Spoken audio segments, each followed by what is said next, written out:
John Peterson was born in Racine, Wisconsin in 1897. And he bought 350 acres here in Boca Raton. I think he always loved animals, so he came up with this idea of having a cageless zoo. And he said, we're going to call it Africa USA. After the government tried to close Africa USA, he was angry, but also he felt defeated. This was his dream.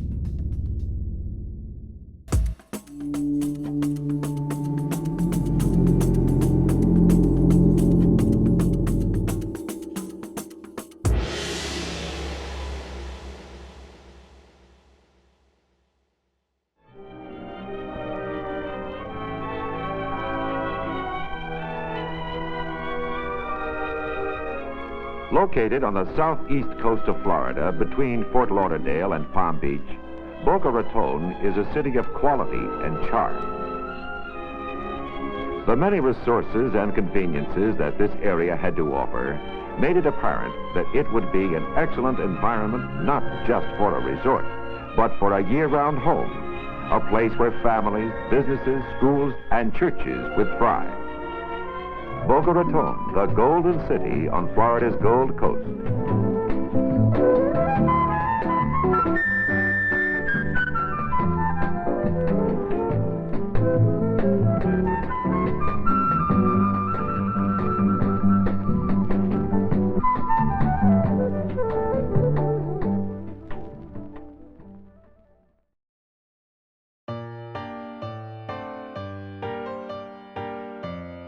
John Peterson was my father.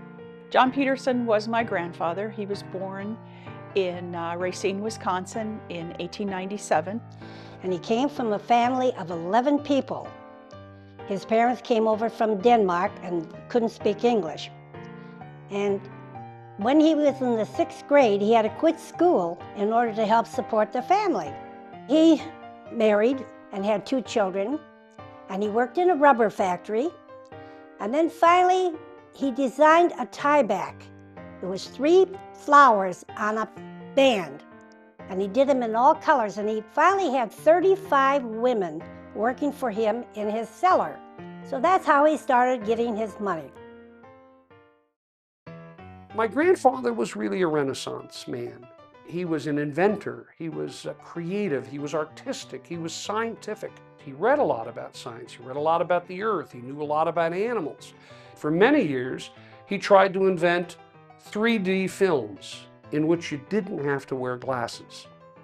He built houses in Wisconsin, and he came down here during the Depression, and he began to see all the property that was for sale for taxes that he could go to the courthouse and buy. And he always had ideas, he always had schemes. He wanted to build a mountain in the middle of Florida, and the mountain would be almost like the mountain you see in the middle of Disneyland. And he would build houses all around the mountain. In Racine, Wisconsin, where he lived, he came up with a scheme. Buy one house, get a second house for a penny. And people came and bought houses, then bought a second house for a penny. My brother and my mother found the land up here in Boca Raton, and he bought 350 acres for $25 an acre. And Boca was very small. Actually, the population, I think, was about 1,000. It was right off the main highway at that time. There was no, of course, I-95 nor Turnpike. And he said, that's where I'm going to put that place. We're going to call it Africa USA.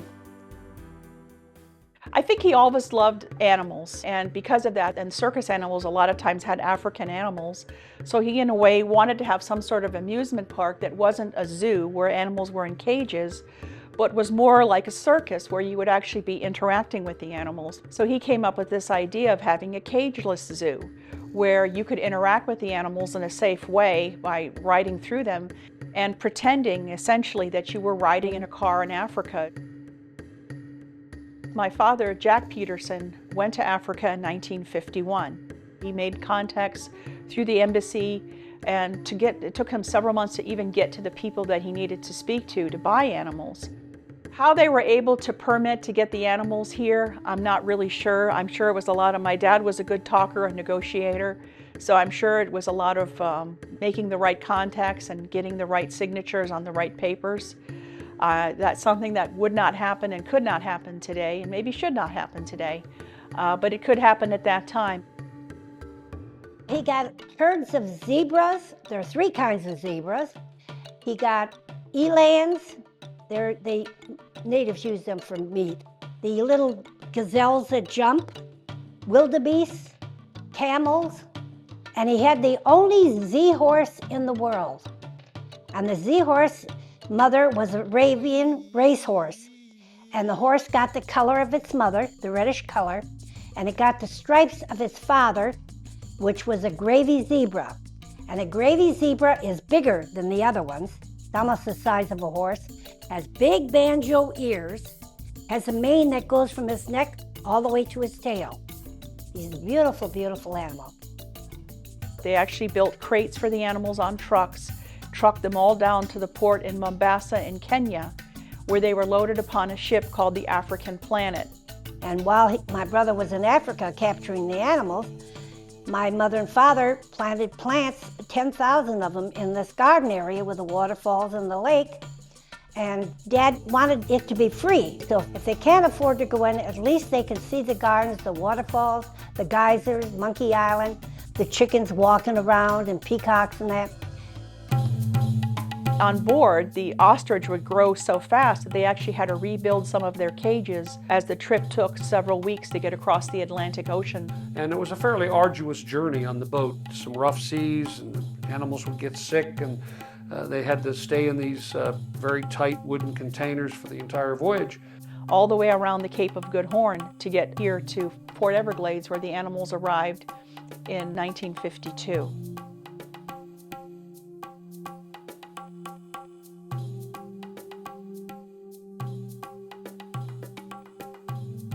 We all went down to see my uncle on this day, and the press was there, and all the photographers were there, and all these African animals coming.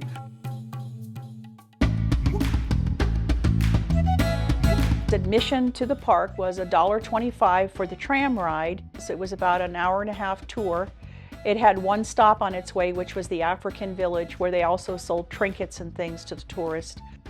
You could then take an electric boat ride through the lagoon, which would give you a close-up view of the geyser or the waterfall, both of which were artificially created. There was a restaurant for some time in there and a snack bar. There was a photo stand where you could buy cameras and film. There was a diamond exhibit where you could go through this diamond exhibit and see not real diamonds, but fake diamonds of famous diamonds, like the Hope Diamond and that sort of thing. Most of the time, we just went because the gardens were free, which was such a gift, because it was a botanical garden with the waterfall and the geyser and so much vegetation, big trees, flowering trees.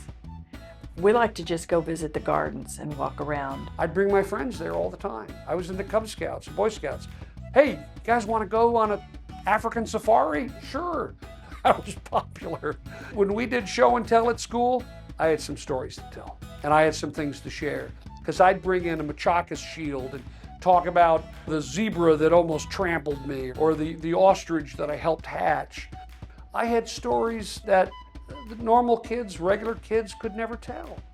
The thing I loved to do was go around with people with the cheetahs and parades and movie premieres and walking on the beach with them and seeing people's faces when you take them for a ride in the car. They look and then they look again, you know, like they can't believe it. My father purchased authentic African costumes while he was there, with the masks and skins and drums. Locals would dress up and actually put on a little bit of show for the tourists. One of the African American workers would always play what they called machacas, who would have his spear, and he would kind of angrily greet the visitors as they went through the main gates, speaking a foreign tongue. Probably the most well-known animal they had there was called Princess Margaret, and she was a trained chimpanzee who my grandfather had trained. She wore the clothing of a little girl. She could ride a tricycle.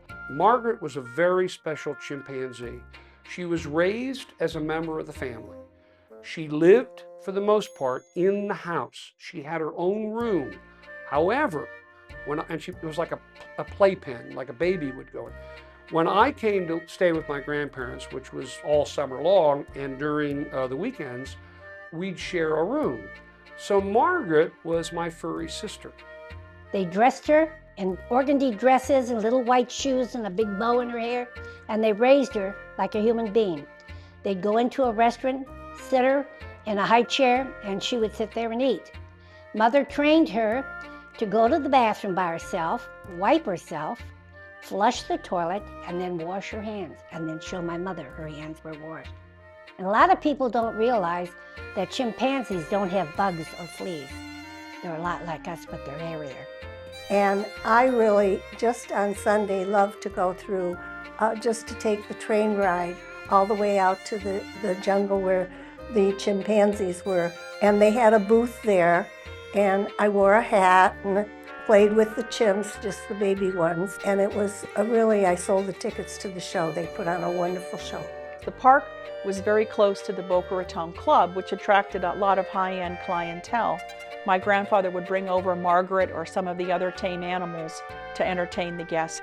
And there was one man that really, truly loved her and wanted to buy her, but Dad wouldn't sell her.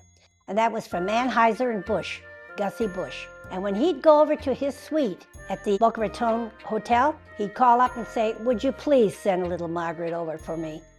And Mother would get her all dressed up in her organdy dress and the big bow in her hair and take her over. And the minute she saw the suite door, little Margaret, she would jump up and down, and she'd be so excited because she knew who was in there. And when they opened the door, she ran with her arms outstretched to him, and he picked her up, and he hugged her and hugged her.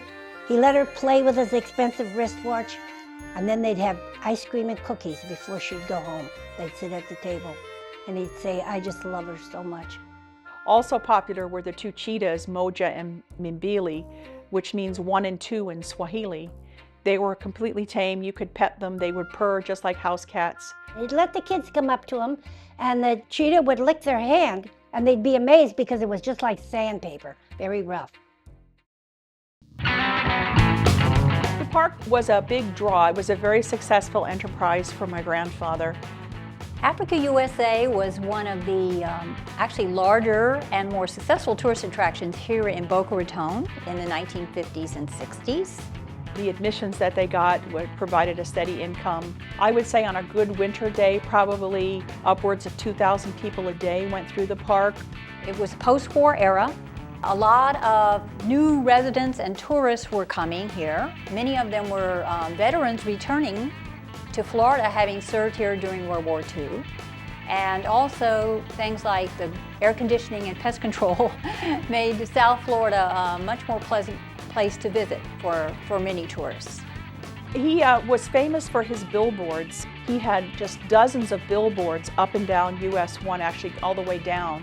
In the 1950s, you're primarily marketing to people on their way further south, headed towards Miami principally. These would be people traveling by car.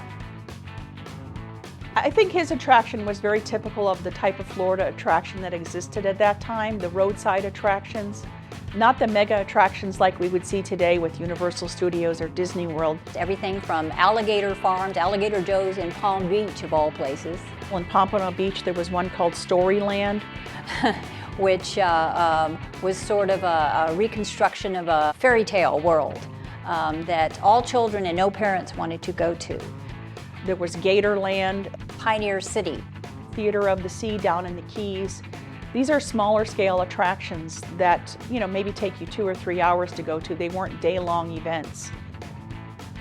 There was a lot of TV productions that were done on site. A lot of commercials were shot there. Celebrities came and went all the time. And every once in a while, Johnny, you gotta come. Lloyd Bridges. Lloyd Bridges? Who's Lloyd Bridges? Mike Nelson from Sea Hunt is here. So I'd run down the hill and I'd meet Lloyd Bridges. I remember we'd have all sorts of celebrities for dinner all the time. We had Jack Parr was a good friend of my grandfather. He did some interviews and did a lot of on-site work there at Africa USA, many times with Margaret the trained chimp on his TV show, which was the first version of The Tonight Show on NBC. The most famous photo shoot to ever occur at Africa USA was the one that kind of launched Betty Page's career. Betty Page was a a kind of a pinup star of the 1950s, and she teamed up with Bunny Yeager to take her jungle shots that were all done there at Africa USA with the two cheetahs. For the August 1st, 1960 issue of Life magazine, Africa USA was on the cover and beat out this other park in California called Disneyland.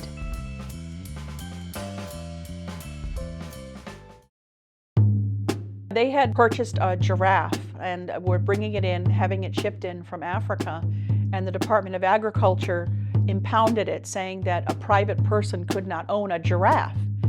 And it was a court case that went one step short of the Supreme Court. It got all the way to the top District Court of Appeals in Washington. And my father assisted the attorney there in Washington, D.C., and they won the case. They nicknamed the giraffe Moneybags because it had been a very expensive court battle.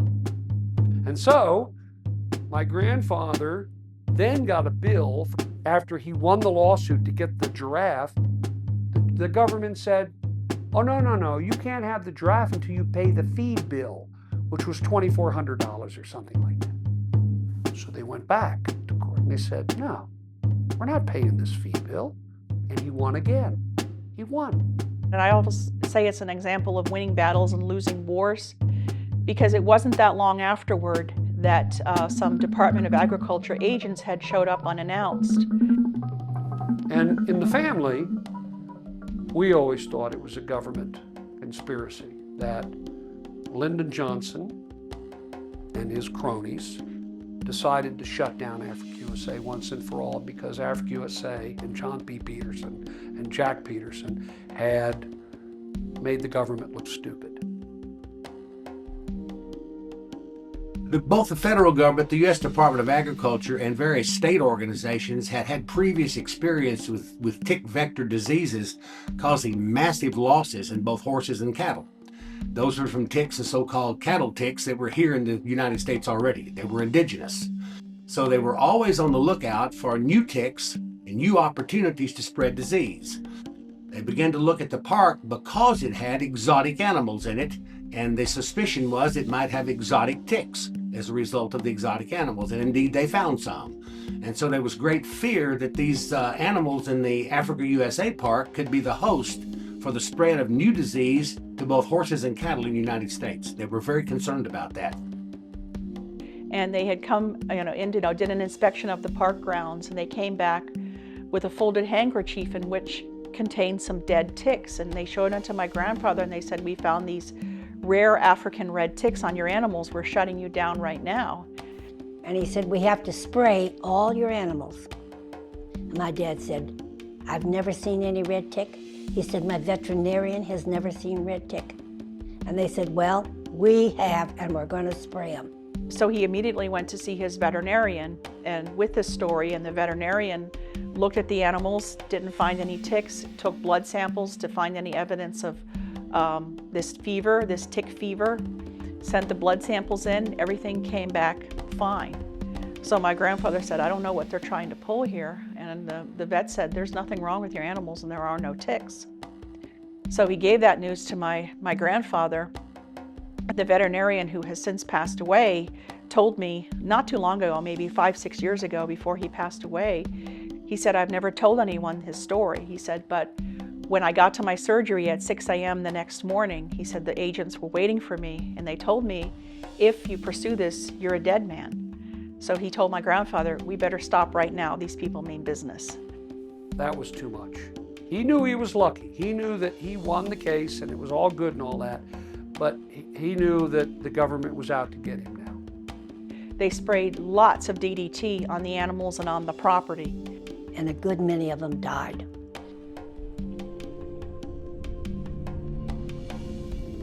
There was a rather massive plan in terms of high dosage and frequency of spraying DDT, both on the animals and in the surrounding area of the park, in an effort to eradicate the ticks that they saw. Some animals died. Then there was controversy over what caused the death of the animals. Was it the DDT or was it something else? Well, unfortunately, we'll probably never know, because the kinds of analyses it would take to answer that question, that is tissue samples and gut contents, were never taken. And it was just one of the many things. My grandfather by this time was 65 years old. There had been neighborhoods sprouting up around Africa USA. People were complaining about the traffic, the noise from the animals at night, fear that they would escape.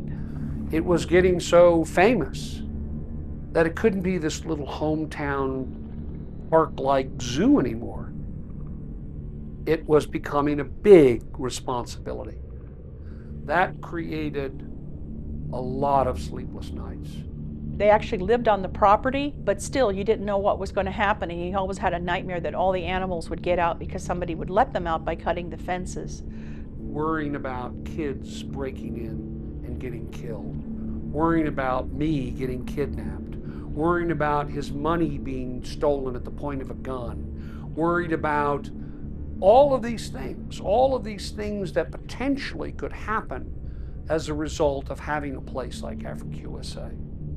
I have since talked to people that routinely told me they cut through the fences and ran with the animals at night, which I'm sure if my grandfather knew, he would be very upset.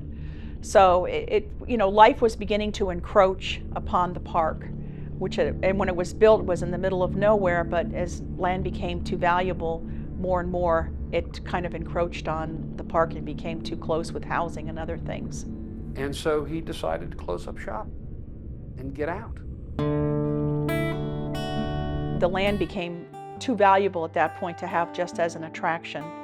So he had several offers on the property and then eventually accepted one from Alexander and Powell, who wanted the property to put in a huge development that they were to name Camino Gardens.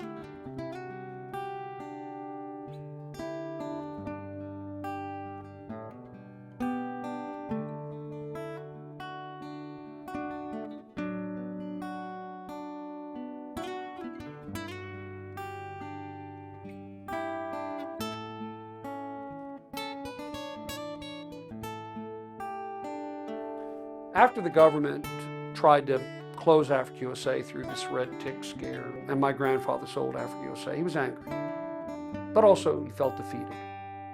This was his dream, you know? And all he had now, which was something, was being a millionaire. He could be a millionaire. He didn't have chimpanzees, and he had the experience of having Africa USA. He was a beaten man. I think it was very hard for him to sell, although one part of him was relieved of not having to worry. And he kept dreaming. He kept dreaming of other things he wanted to do, but he was getting old too. He wasn't doing as much. He wanted to go to Australia and live. He did. He went to Australia. He lived in Australia. And then he got disillusioned in Australia because the government was coming after people for taxes, and he had a lot of money. He thought he'd lose a lot of his money over there, so he came back to the United States. Ended up living in Lake Worth. He bought 20 acres there and built a home, built another waterfall that never quite worked right, but he always wanted to recreate a little piece of that. And started fiddling around with trying to invent a perpetual motion machine. And thinking about what is the Federal Reserve doing to our economy. He would write treatises about the Federal Reserve. My grandfather died at the age of 99 in 1998, so he got to be a very elderly man. He was a wonderful grandfather. He was loving. He was loving to my cousin and to me and to the rest of the family. It's funny, when I was growing up, I would always hear this Africa USA, and I mean, you kind of knew what it was as a kid, but I was always fascinated by it and wished so much that I could have seen it, but it all happened before I was born. To preserve the memory, in 2001, I started a website because I had all the things. My grandfather had passed away in 1998, so I had been given all of the films and the photographs, and some of the postcards. So I scanned a lot of them, and I wanted to create kind of a memory site for people to enjoy. If they remembered going there as a child, they could, look it up on the internet and see some photographs and some footage of what the park was like. And I tell everybody about it because it's history. It's not only Florida's history, it's American history, because it was the first one in the nation. Maybe once or twice a year, I will get an email where someone is rather upset and says, when is your park open? What are the open? You don't have anywhere posted on your website what hours you're open and what's your admission. So I'll say, well, I have good news and bad news. The good news is admission is $1.25, but the bad news is the park closed in 1961. So it's always, and they always find that rather humorous, like, oh, because they get all excited, like, wow, I never heard of this place in Boca Raton. Where is it? So, and how much is it? So it's kind of humorous.